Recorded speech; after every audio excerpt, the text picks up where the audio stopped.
Good evening and welcome. I'm not Connie because Connie has lost her internet. I'm Beverly Stein, and I'm really happy to welcome you tonight to our conversation with Lisa Scottoline. I'm reading Connie's speech. You can pretend I'm Connie. A couple of housekeeping items. We'll be recording this program and expect to have it posted on our website next week. We'll send the recording to all attendees. Please put your questions into the Q&A. The chat is disabled, and we will address as many as we can. Thanks to the Jewish Book Council for its support in having these programs. I want to acknowledge and thank our book and art committees for providing their invaluable support to our arts and culture programming, especially Lorraine Queskin for recommending tonight's program. I want to thank Lorraine personally for suggesting it. Of course, our wonderful staff who make everything we do possible. We are so pleased to welcome Lisa Scottoline in conversation about her book, Eternal. Eternal is a sweeping and shattering epic of historical fiction fueled by shocking true events, the tale of love triangle that unfolds in the heart of Rome in the creeping shadows of fascism. It is a riveting book that I couldn't put down. And Connie wrote that, but I couldn't put it down either. Hey, we got to get it all in here. Unfolding over decades, Eternal is a tale of loyalty and loss, family and food, love and war, all set in one of the world's most beautiful cities at its darkest moment. And now Connie's going to introduce me. I'm Beverly Stein, and I'm thrilled to be tonight's moderator. So the schedule for this evening is that Lisa Scottoline will discuss her book. Afterwards, I'll ask her a few questions, and then I'll open it up to your questions, which you please again put in the Q&A. If you don't put in questions, I'll keep asking questions, and you'll get tired of what I'm interested in. So please put your questions in. I'm very excited to introduce our guest speaker, Lisa Scottoline. I have had the privilege of hearing her presentation before and guarantee you that you're in for a very interesting evening. Scottoline is a #1 best-selling and Edgar Award-winning author of 33 novels. You have to tell us I have time for that. She has over 30 million copies of her book in print in the United States and has been published in 35 countries. Scottoline also writes a weekly column with her daughter for the Philadelphia Inquirer, which has been adapted into a series of memoirs. She has served as president of the Mystery Writers of America and has taught a course she developed, Justice and Fiction, at the University of Pennsylvania Law School, which is her alma mater. Her next novel is a thriller, What Happened to the Bennetts, which will be available on March 29th. She currently lives in the Philadelphia area. Eternal is her first historical fiction. It is a historical fiction at its best. If you haven't read it, I know once we finish this evening that you'll absolutely want to read it. And now it is my pleasure to turn the evening over to Lisa. Beverly, thank you so much. Are you unbelievably charming? Thank you for this. Beverly is calling an audible, folks, because Connie froze up, but I love to Connie too, and love to Rhonda. I appreciate them. I appreciate so much that you are here. Thanks to the Jewish Book Council for having me, and to all of you for coming tonight. I really appreciate it. What I like to do is sort of tell you stuff that is kind of like what's behind the book. I'm not going to read to you because you can read, but I like to sort of share with you the more personal stuff. And then we'll open it up to questions. You will see instantly that I'm not shy and that I never stop talking. You'll know why I'm divorced twice right off. So I guess I want to begin by saying that, where this book came from, in a way, it's a tribute to teachers. And I hope there's some teachers out there, because I had a teacher in college. He happened to be kind of famous because I was lucky enough to be at Penn and as an English major during the time when the late novelist Philip Roth was teaching, which was amazing because he came in. There's only like a 2-year period, I think he taught, and there were 15 kids in the class. And it was like taking physics from Einstein. And I happened to have a picture because I was on the yearbook staff as a photographer. And so I took a picture of Mr. Roth teaching the class. And this is exactly what he looked like. This is Philip Roth in 1975. I'm hoping you were born. I was very bored. I was sitting there listening to this man who would basically come and lecture once a week for 2 hours. He had notes. You see that little table in front of him. He never looked at the notes. It was completely extemporaneous. And what he would do would be take down a book. Let's say it's Madame Flaubert, right? Madame Bovary. And he's going to talk about, he's going to place that novel in context, right? Why it's written at this time. What is its cultural context? What is its social context, political context, legal context, religious context, and then get into the novel. Someone once asked Roth why he became a novelist, and he said, because I like sentences. And that's really, I think that's true of everybody who loves books, right? We just love sentences. We love words.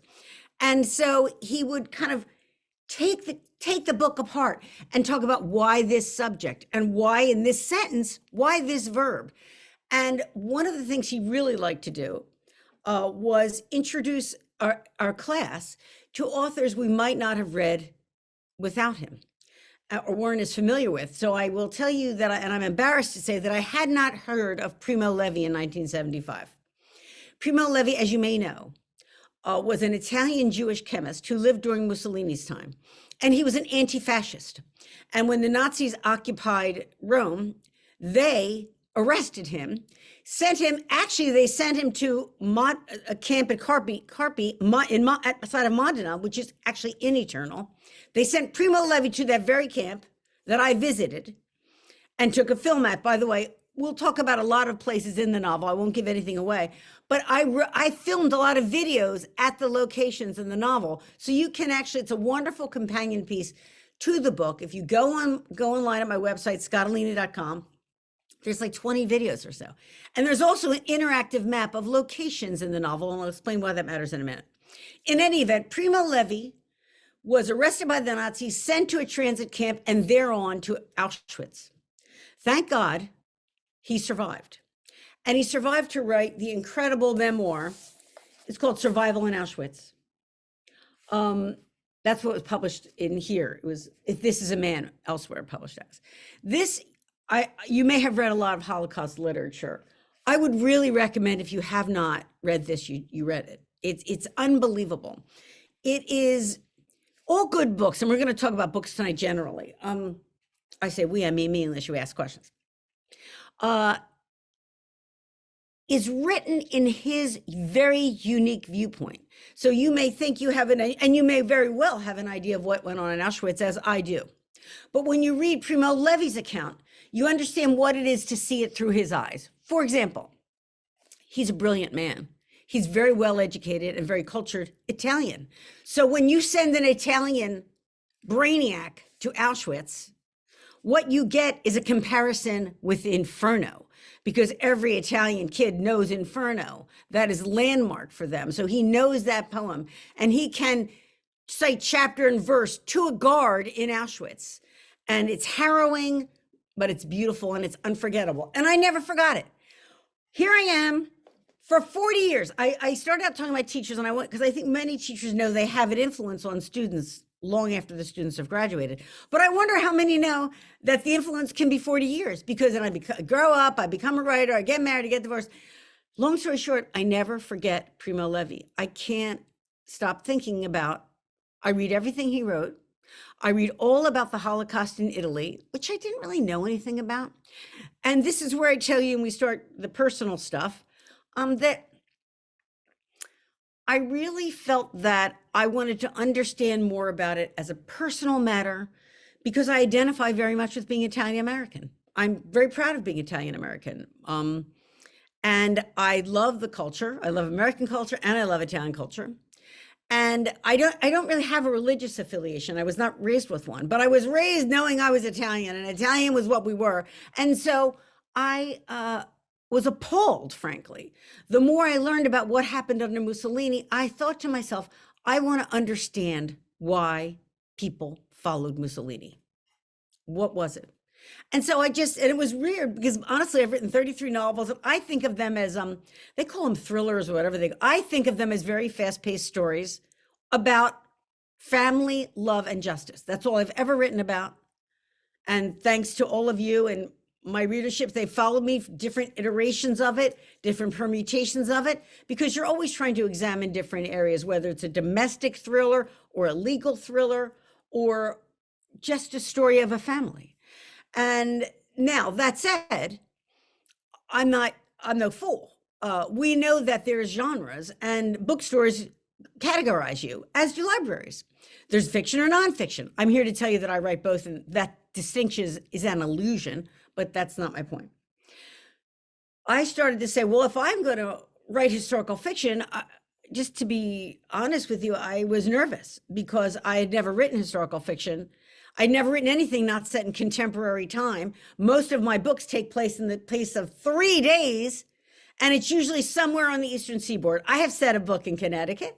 I've lived in Pennsylvania. A lot of my books are in Philly, Delaware, Maryland, Jersey. I'm like, oh my God, Mussolini's Italy. I was nervous. But I said to myself, and in a way, the pandemic horribly, I had drafted most of it by then. But I came to think about the fact that people who are entering a period of history, a historically significant period, don't know it. You don't know it going in. You only know it in retrospect. And the pandemic is an excellent example, right? If you think back to last March, we're like, well, I hope this blows over soon. Horribly. I don't mean to joke about it. And then the next thing you know, my daughter, I'm a single mom. I have her come home. She lives in New York. She's like, I'll be there for a week. I'll go, yeah, you'll probably be home for a week. The next thing we know, we are spraying fantastic on all the groceries that come in the house. And then we're in the middle of a historical period. And so I said, you'll have to tell it like every book you tell it. And my touchstone is always Francis Ford Coppola, because I like to draw from all the arts. And Francis Ford Coppola is a wonderful filmmaker, who, as you know, did The Godfather. And he said, nothing in my movie ever happened, but all of it is true.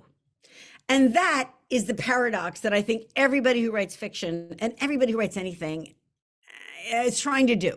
You're trying to arrive at some universal truth through fiction, whether it's a literal truth, like what happened at the underpinning of Eternal, or an emotional truth, like how does it feel? Okay, that's where we begin Eternal. I never write with an outline. So I said, just Lisa started. You grew up with Nancy Drew. You're always writing some iteration of a really independent woman, because that's what you kind of are, and you're strong, and you see that in your friends and your daughter and your mother. And I always wanted to give women the spotlight. I felt that they deserved it. We deserve it. So I said, we'll begin with Elisabetta.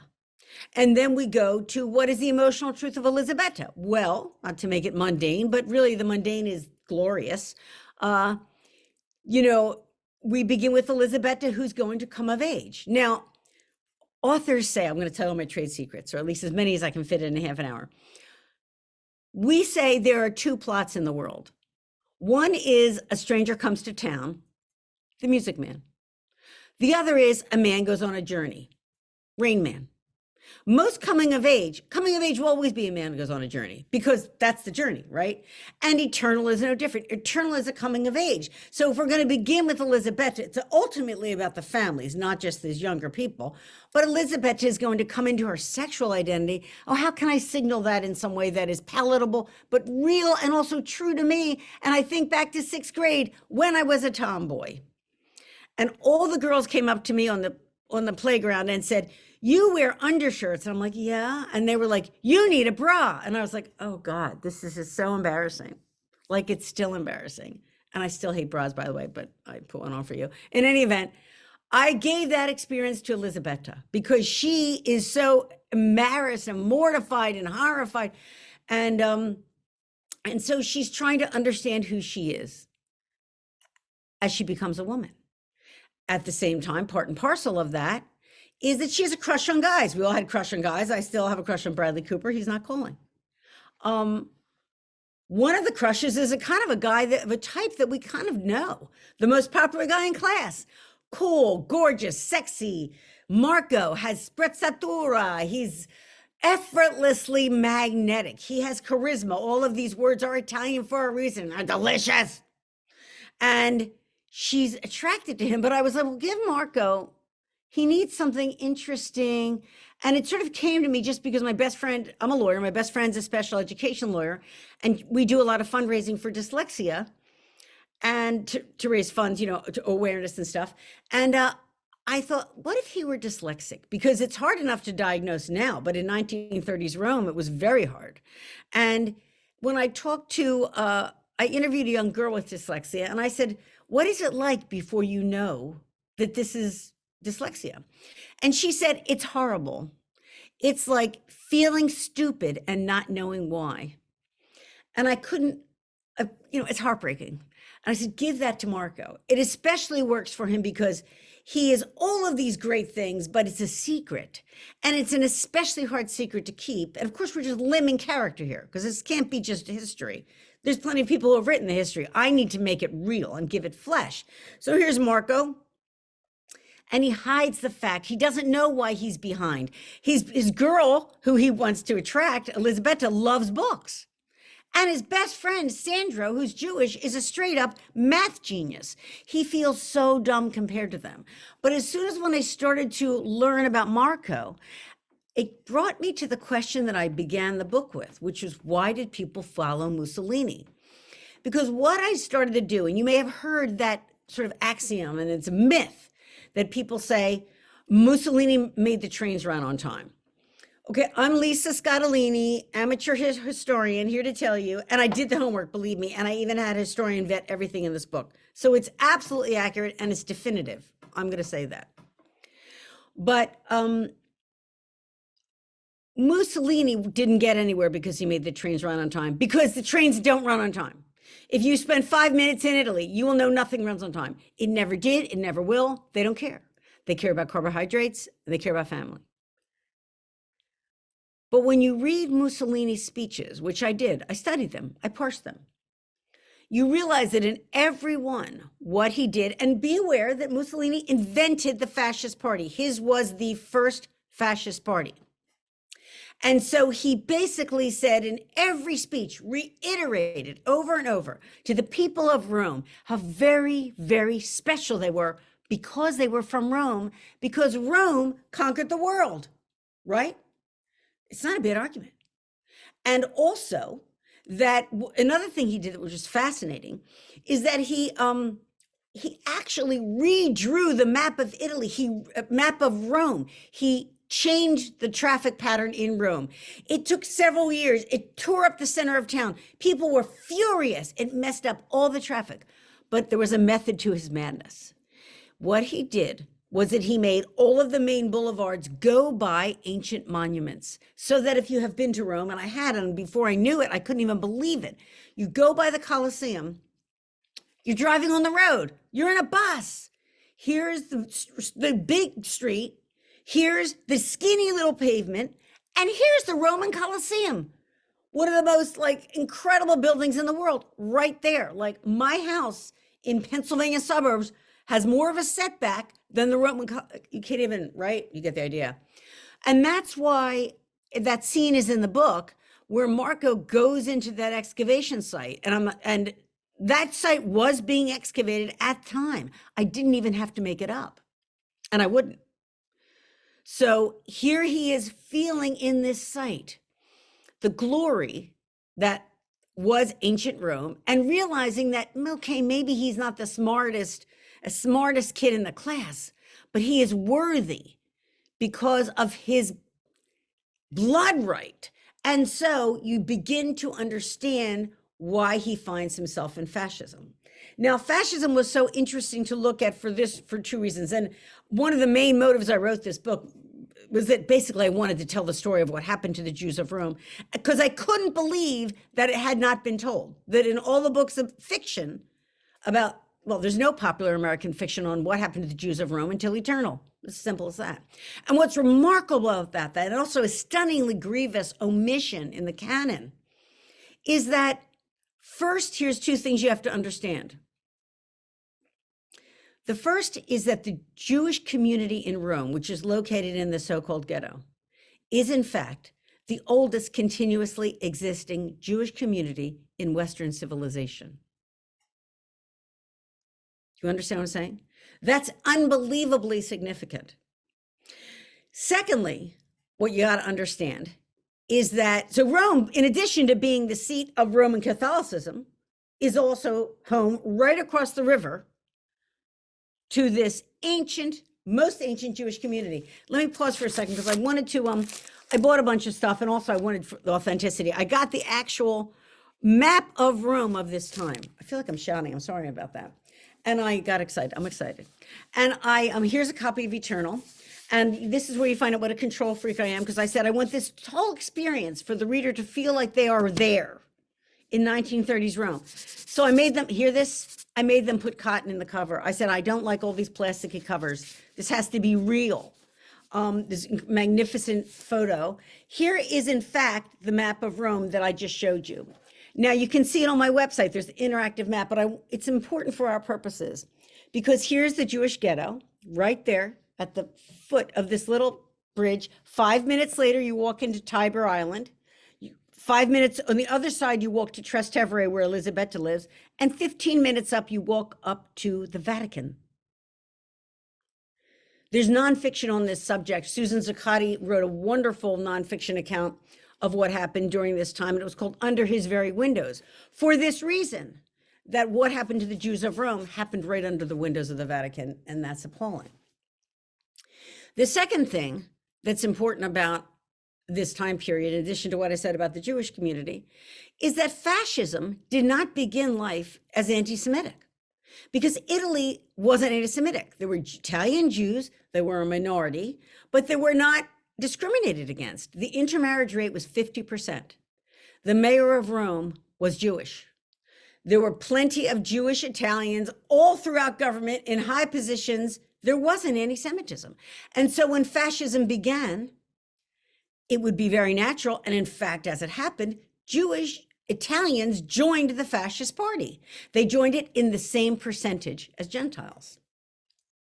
So it makes what happened in Italy to the Jews of Rome doubly heartbreaking to me and worthy of telling. And by the way, during this time period, all this time, for 40 years, I'm collecting books, I'm reading, I'm going. I make a lot of trips to Italy. I'm published in Italy. I'm #1 in Italy. My editor takes me to the ghetto. She's like, we should have the artichokes. I'm like, do you realize that this is hallowed ground?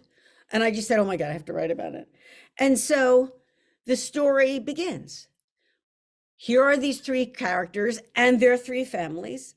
And as Mussolini starts to pick sides, and when he picks Hitler's side, he almost immediately enacts a barrage of anti-Semitic laws that strip away everything from the Jewish community. Jewish kids are thrown out of school. Jewish professors can no longer teach. It's death by 1,000 cuts. Every month or so, a new thing. And you see Sandro's family try to cope with this horror, right? They're stripped of property, stripped of ability to work in a profession, ultimately stripped of fascist party membership, which Massimo, a character I adore, takes very, very hard, and ultimately stripped of Italian citizenship. So you cannot be Italian anymore if you're Jewish. It is a horrible time. And I wanted to make it come alive through these characters. And then what happens is, sadly, even worse, that what the fascists, of course, in this flipping of Italy, Mussolini ends up surrendering. Italy flips, takes its time doing it, creating great peril. And the Nazis occupy Rome. And the Nazis, the Jewish community was in fact set up by the fascists for the Nazis. And I really wanted to illustrate this awful, awful chronology that the Nazis undertake. Briefly, that they arrest the Carabinieri, so Rome is defenseless. Then they go to the synagogue, this gorgeous, beautiful synagogue, which if you've been to Rome, I hope you have seen, it's magnificent. They sack it. They steal, they're thieves. Then they come back, they sack the library, priceless antiquities, priceless volumes, not only the patrimony of the Jewish community, but of world civilization because of how old this community is. They throw the books out the window. That happened. I place Massimo at the scene, a fictional character, but it happened. And then they undertake this really horrific ruse that's kind of like a game of cat and mouse where they say to the Jewish community, the Nazis, okay, we will permit you to live if you come up with this astronomical amount of gold. Amazingly, the Jewish community does it on its own. And then the Nazis renege, arrest the Jews one awful day, send them to the Collegio Militare, which is across the river, right near the Vatican. In fact, and they're on to Auschwitz, where we think it's about 1,500 people are killed. 13 remain.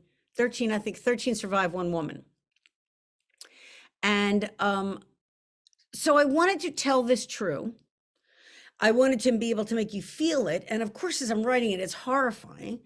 And there's so much darkness in it. But when I started to discover there were points of light, because believe it or not, I mean, this ends up to me being a book about love. Partly because of what Primo Levi said. There's a wonderful quote by him that I saw him in one of his lectures give. And he said, as long as you think of another human being as different from you, you'll think of him as less than you. And when you think of him as less than you, you're going to think, when you think of him as different from you, you're going to think of him as other than you. And when you think of him as other than you, you will think of him as less than you. And in the end, there is a camp. That is what Primo Levi taught me, teaches. So that when I was seeing this darkness, I said, well, there were these points of light. For example, on Tiber Island, there was a little hospital. I visited it. It's a Catholic hospital. It's attached to a Catholic church. And on its own, Dr. Borromeo, just some doctor, said that he was not going to let the Nazis take their Jewish patients. And so they take the Jewish patients themselves and they put them in a ward and they make up a whole lie. Wait till you hear this lie. They tell the Nazis that these patients, whose religion they claim not to know, have a terrible, terrible airborne virus that will kill if they breathe it in. And it is called Syndrome K. And the K, they didn't pick at random. They picked K as a sort of a cheeky reference to Field Marshal Kesselring, who was the Nazi commander of the South, all of southern Italy. And so that's chutzpah. And they saved lives.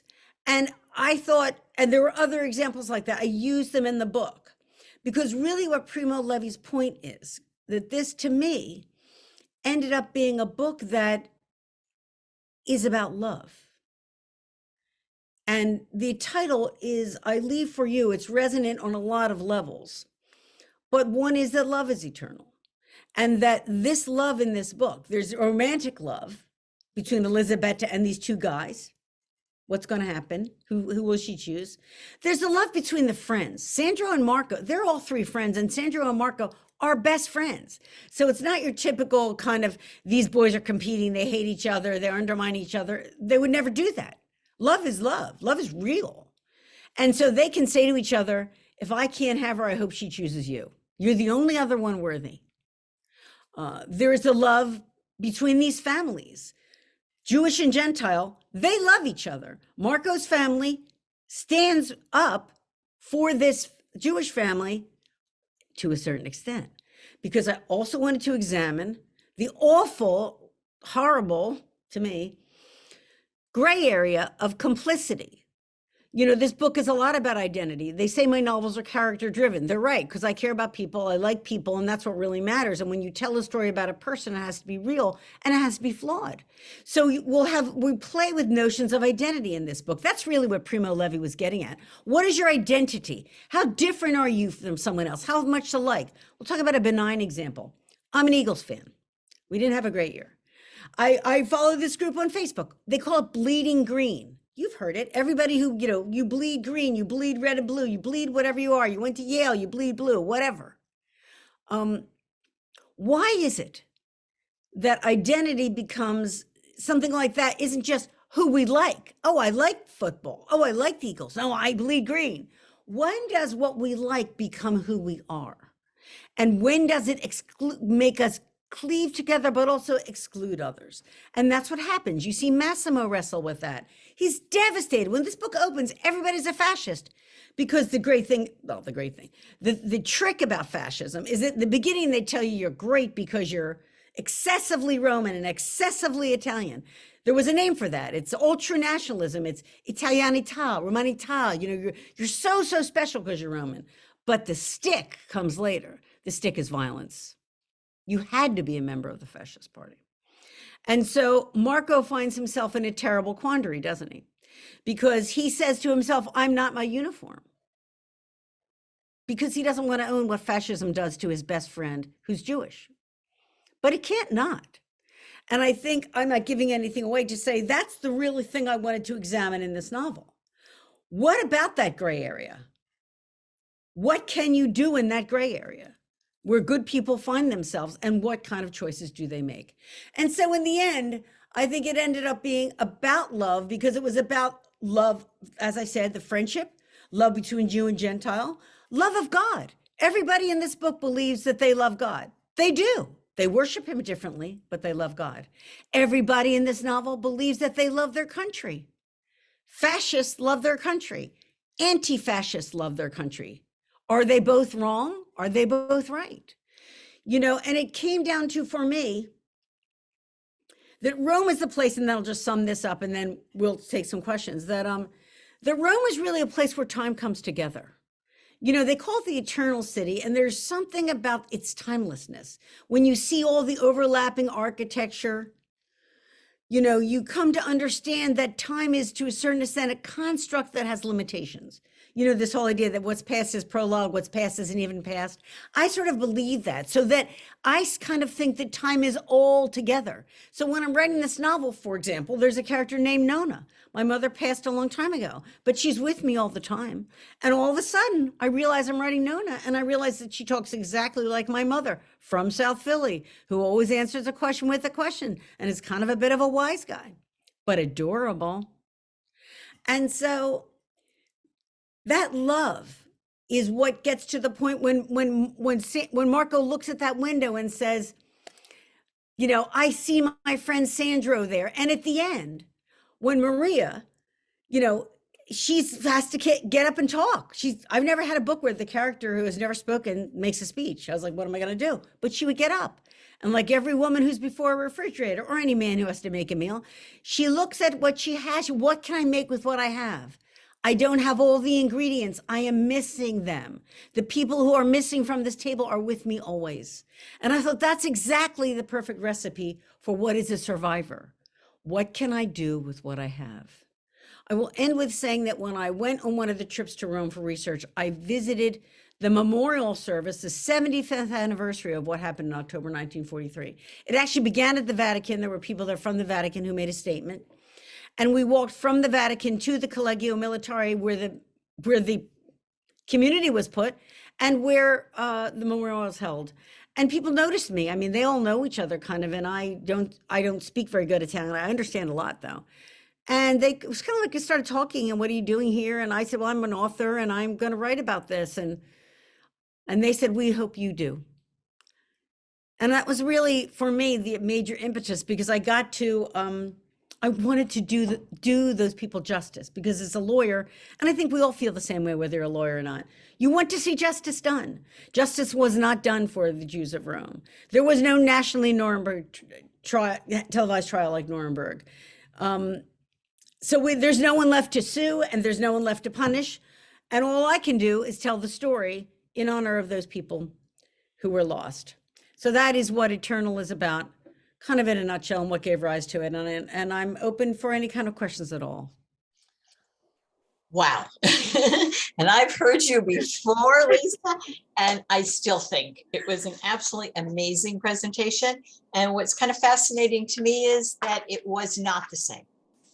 Well, so I speak from the heart. So thank you, Beverly. And you had new things to say, which I appreciate. So thank you.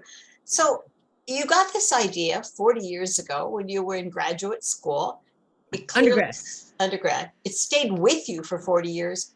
Why did you decide to finally write it? I think it was, you know what it was? It was guilt. I have guilt. I'm not Catholic. I'm not Jewish. I don't know what I need a religion. And everyone says I'm a Jewish wannabe, and I think they're right. But I just felt guilty that it happened. I still feel guilty that it happened. And I wanted to understand it. You know, the question of what is evil and how do good people perpetrate evil is one raised squarely in lots of different contexts, but the most relevant and the most appalling is the Holocaust. And I just wanted to look that in the eye and try to understand that. That's the reason. So when did you start writing this book? You know, I didn't start writing it because, you know, I kind of am insecure. And it wasn't really until Sheryl Sandberg wrote Lean In. And I read something in it I thought was so interesting to me. She said, you know, women, sort of her idea was that women aren't necessarily socialized to take risk. And she said that what women do is they tell themselves they're not ready. And as soon as I read that, I'll go, oh my God, that's me. Because all this time I was learning all about the Jews of Rome and saying, I'm not ready to write that. I'm not ready. And meanwhile, I sort of have thank God for my readership, a really kind of great career, but it isn't writing historical fiction. And not everybody wants you to switch gears. And I'm like, I can do both, guys, and I can because I got nothing else going on. And I feel extremely lucky and blessed for somebody who has no God to pray to. Well, I do pray to God, but I mean, not in a really good organized way with other people around me. And so now I forget the question because I was, oh no. The question was, go ahead. Then I just said, why then? It was almost like if not now, when, you know, that question, you just lean into this, give this a try. I changed my life. I changed publishers. And now I'm writing. Now I'm going to write, as you pointed out, and thank you for that. I have a domestic novel thriller coming out in March, but I'm already writing about Sicily, and what happened to the Jews of Sicily? Because to me, the interesting point, then I'll shut up and have more questions, is that it's okay. You're covering a lot of my questions. You can just keep talking. Oh, you're so warm and sweet. I love you, Beverly. I come from the generation of Perry Mason. Please tell me someone knows what I'm talking about. I know Perry Mason well. Thank God. Thank God. We like to think that law leads to justice and bad guys get caught. That's the paradigm. Now we know that doesn't always happen. Law doesn't always lead to justice. Sometimes law will thwart justice, you know, like when somebody gets off on a technicality. In our nation's history, like when Miranda came out, the Miranda warnings, you know, confessed rapist walks free because he wasn't advised of right to counsel. People's heads exploded. They were like, that's wrong. He's a bad guy. Okay, so then take it a step further, because the step further is what happens when injustice is perpetrated by law. So law now is not leading to justice. Law is actually requiring injustice.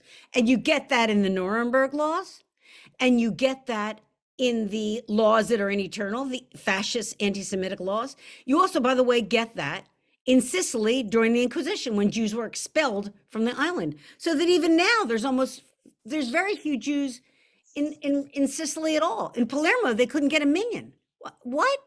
So that's a fascinating, ironic, it's a paradox to me when law perpetrates injustice. And I think that it makes a mythic dimension to thing and makes us really question what is the meaning of law and how law does change since it's man-made and man-enforced in times of stress, war, right? And it happens all the time. National security, right? Okay, we're nervous when 9/11 happens, and then all of a sudden we have, you know, Muslim bans. Is that lawful? What about World War II during the Korematsu decision when we put American citizens of Japanese descent in a detainment camp? That was held constitutional. It's not. But what happens to justice when we're afraid is the question. And so you're attacking it you're moving on off the Holocaust onto the Inquisition when you move to Sicily to basically attack the same issues. It's remarkable to me how these issues resonate and repeat. And that message that we learned at the memorial service, you know, when I saw survivors of people who had survived, you know, the Nazis sending them to Auschwitz, and just how heartbreaking that was, and that the story really wasn't told, and that they kind of wanted it told. And you want it told to honor the victims, but you also want it told so there's an awareness, because I do think fascism is sneakier. I think fascism is on the rise all over. So people get when they see Nazism, they go, oh, that's anti-Semitic. But fascism is just as lethal. So we have some questions. Sure. It's pretty exciting. I don't know who they come from because they're just coming to me as questions. So here we go. Okay. How many Roman Jews were lost during the Holocaust? You said 1,200 survived. Do we know how many? I think it's about 1,500. The Nazis arrested everybody in the ghetto. And they had the list of names of Jews that lived elsewhere, and they arrested them too. So they tried to arrest every Jew they could. Were some able to hide? Were some able to get out? And we talked a little bit about that. In the novel, there's a character named Monsignor O'Flaherty who's real. He's a real character. There's been a memoir written about him, even a book with Gregory Peck. Gregory Peck is in every movie about justice. I'm just telling you that. Al Pacino and Gregory Peck should date. Anyway, and he was an actual Monsignor, and he hid Jewish families in the Vatican, and also raised money throughout Rome, and hid Jewish families in apartments with under forged documents.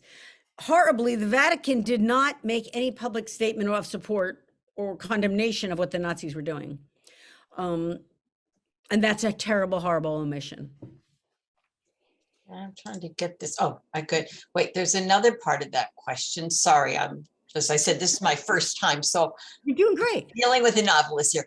Did you come to a better understanding of the Vatican's role in not protecting the Roman Jews, or did they make an effort to help? I know there was a conversation in there between Marco and his brother, who was a priest, which I thought you handled beautifully, but what did you feel in terms of the Vatican? Thank you for that. And interestingly, the Vatican released its telegrams just when I was writing the book, and I actually obtained 1,000 of them and read them all. And their position, look, they're not going to write this stuff down, but their position was, and I put it in the book, we're doing this through back channels. If we are overtly in support of the Jews, it will be worse for them because there will be retaliation. And it's also, to be fair to them, they did, when this awful gold demand came in, the Vatican said, if you cannot raise the amount, we will make up the shortfall. Now, I'm only telling the facts. I leave it to you all to decide how you think about it. I will editorialize it. I think that's lame. I think that's just, I don't mean to be slang about it. I don't think that is sufficient support for an institution that is supposed to be a moral authority. You don't, if you're going to lend a friend money, you lend them money. You don't say, if you come up short, come to me. It's horrifying. So I was going to say one other thing, but I don't remember it. But yeah, so I think, but I leave it to people to themselves I tell you what I want to say. What's interesting about this is that I really don't like blaming victims ever, but it's really important to understand that Jews who stayed, like Massimo and Gemma, were actually making a very rational choice. Actually, Massimo and Gemma make a heroic choice, but Jews were coming from all over Europe to Italy because there had not been anti-Semitism before, as I said. And so it's really sort of, and part of the reason I think that was happening, and I taught it to myself and also confirmed it with the historian, is that because Rome was the seat of the Vatican, everybody was secretly betting that nobody would bomb Rome, that would be so unpopular that nobody would do it. And the irony of ironies is that Rome ends up getting bombed by the Allies and by the Nazis. Unbelievable. My father actually served in World War II, of course, Army Air Force, in bombed Italy. I mean, it was a terrible, terrible miscalculation, the fault of the Italian government's dithering, but the Vatican's role is lacking. And I think Italy has yet to come to terms with its role in fascism, and the Vatican honestly has yet to come to terms with its lack of support for the Jews of Rome. So speaking of Italy, how did the Jews in Italy and the Italians, how did they take to your book? What's the response been? Well, so far, it's hard to tell. The book has not been published in Italian yet. And so far, I'm not sure that I don't have an Italian deal yet, which is interesting considering I have a deal everywhere else. I do have a deal in Israel. So I'm thrilled that it will be published there. Huh. I do think there's a bit of a whitewash. I will tell you that when I said to the historian, why was there no Nuremberg? And he's Italian. And I said, why was there no Nuremberg trial over this? And he said, nobody wanted another Nuremberg. And then when I went to visit the camp, which, as I say, the video is on my site, the camp is open one day a week. That day is Sunday. Now that suggests to me it's not really, when I went there, I was there for 6 hours. I was the only person there the whole day. It is not serving any kind of robust educational function. There's a table with some pamphlets. There's a guy who walks around and doesn't speak any English. So I don't think that, I'm hoping that Italy will understand its responsibility and take responsibility for, just as you know, as Beppe does in the book, a proud fascist of the first hour. He said, we made a terrible mistake. We went down, you know, as Connie said, well, we said before, you know, Italians were taken in and they allowed themselves to be taken in. So you clearly did an enormous amount of research.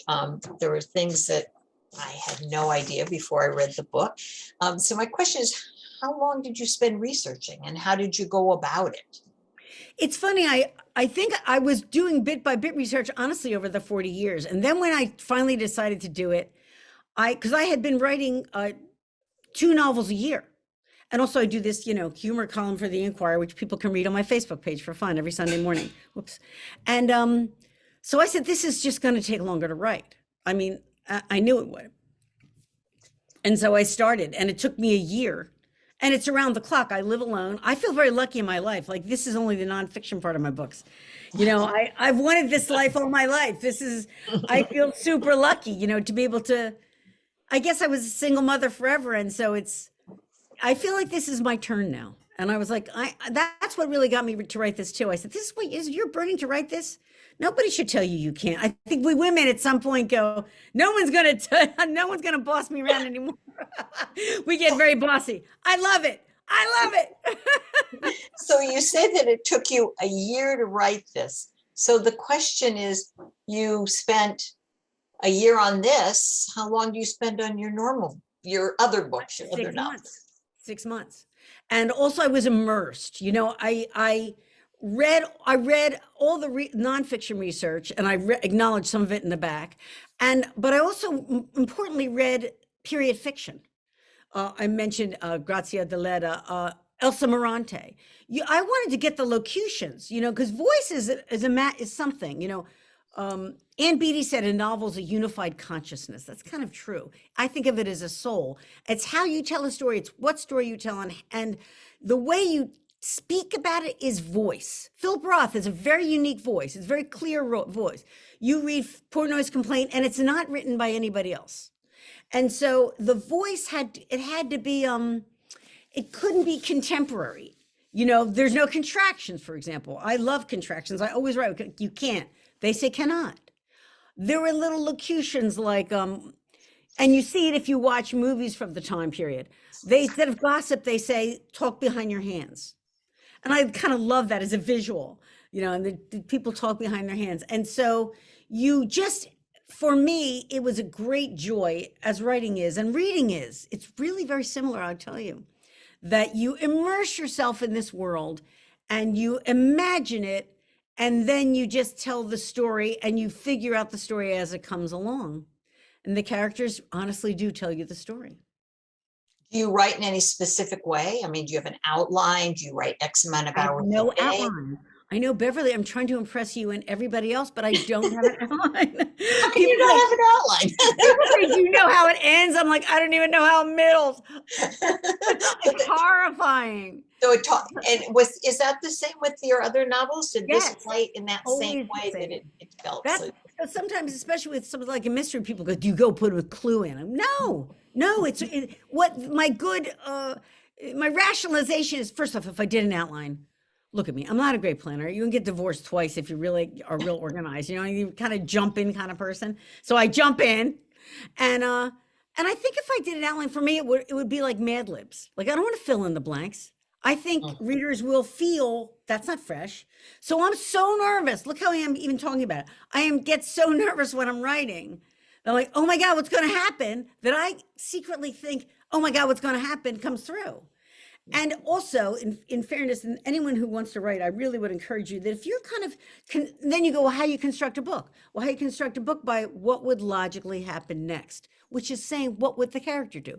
Beverly, you behave a certain way, right? In a certain, and that defines who you are and what you do. Just as I can recall right now how my mother would tell a story. I know who she is and what she does and how she thinks. And so if you construct the book by what would the character do next, it ends up being really a great thing because readers can follow the train of thought. Even if they don't agree with the character, you're going to go follow a fascist, Marco. He's going to put on a fascist uniform. I want you to understand why he's doing it, even if you're going, what the hell is the matter with this kid? You know, it will keep you close to the character and you will always understand him. And you will have a book that is braided together, that really all is of a piece. And that's what happens. And it is actually proof that there is a God. Every time I'm like, Lisa, there's a God watching out for you. I'm telling you. We have 3 questions to answer, Lisa. All right, I'll give short answers. Time, okay? And I don't want anyone mad at me that I didn't get to these. So the first is, how does your daughter, Francesca, feel about having your book dedicated to her? She loves it. Cool. I will tell you 30 books ago, I dedicated the first one to her. And I said to Franca and to Kiki. Franca's my best friend, the one I told you about. My daughter, who was 5 at the time, said, why is her name first? Okay.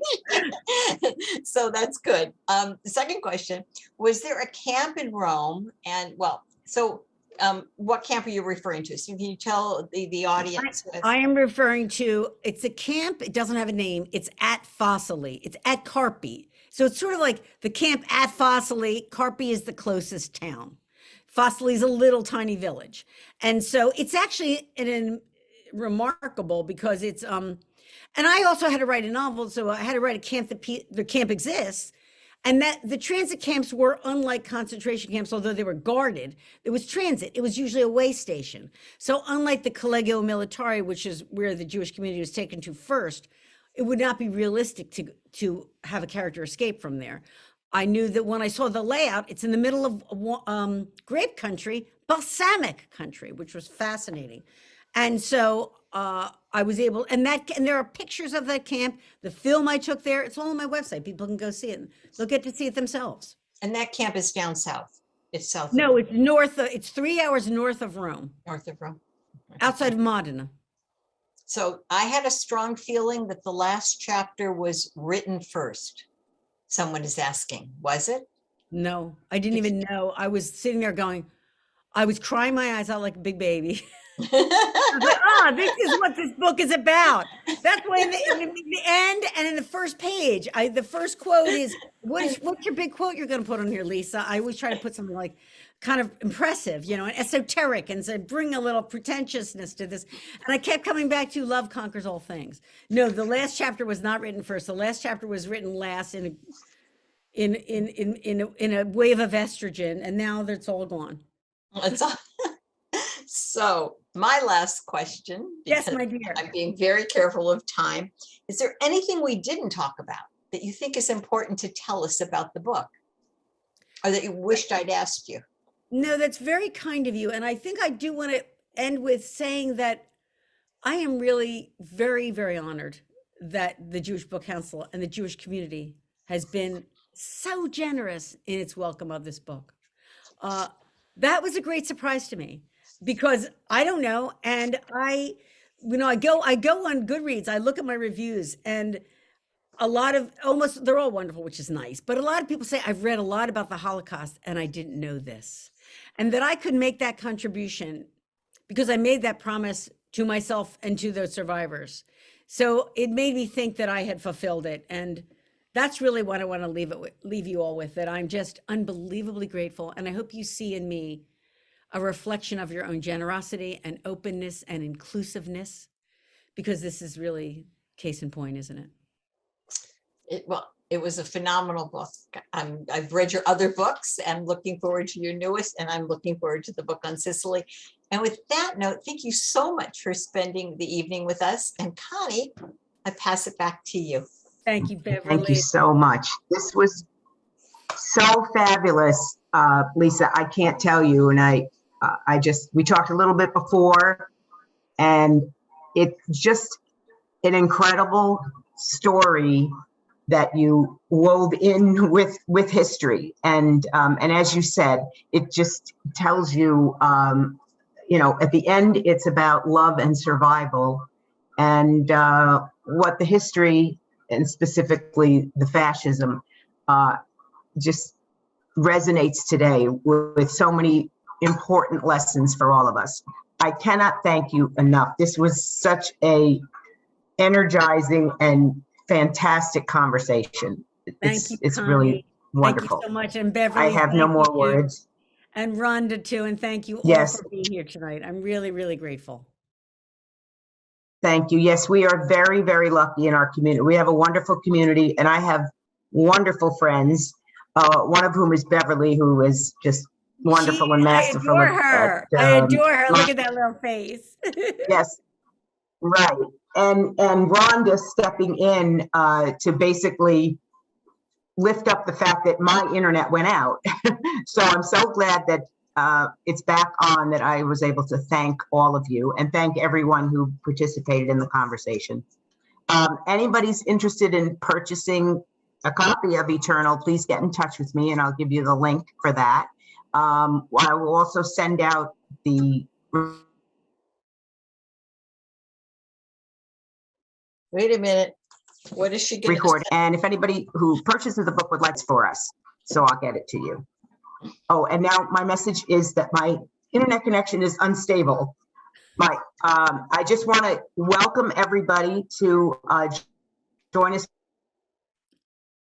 And we've lost Connie. Oh. And I don't have this part of the speech, everybody. Events. We have Jewish Film Festival winter. We have the gallery at the J opening on March 3rd.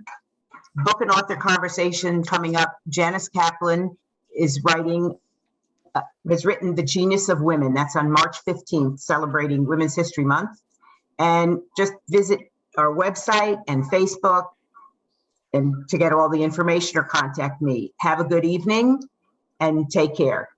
Thank you. Thank you again. Thanks, Beverly. Appreciate it.